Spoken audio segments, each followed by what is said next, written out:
રાજ્યમાં આજે 107 તાલુકામાં વરસ્યો વરસાદ. સૌથી વધુ સાબરકાંઠાના પોશીનામાં 2 ઇંચ, 12 તાલુકામાં 1 ઇંચથી વધુ વરસાદ.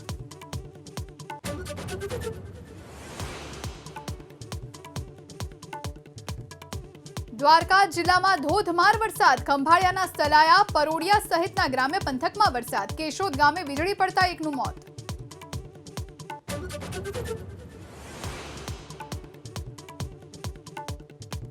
ગાંધીનગરમાં આરોગ્ય વિભાગે શાહી સિંગડી રેસ્ટોરન્ટનું લાયસન્સ કર્યું રદ. અખાદ્ય ભોજનના 15 કિલોના જથ્થાનો કરાયો નાશ.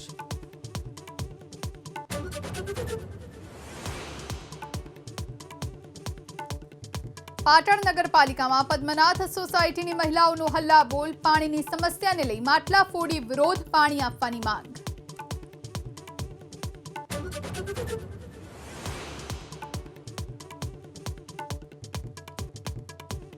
આવકના દાખલા બાદ સુરતમાં રેશન કાર્ડને લઈ લોકોને ભારે હાલાકી. કાર્ડ બનાવવા અને સુધારો કરવા ધક્કા થતા હોવાનો આરોપ.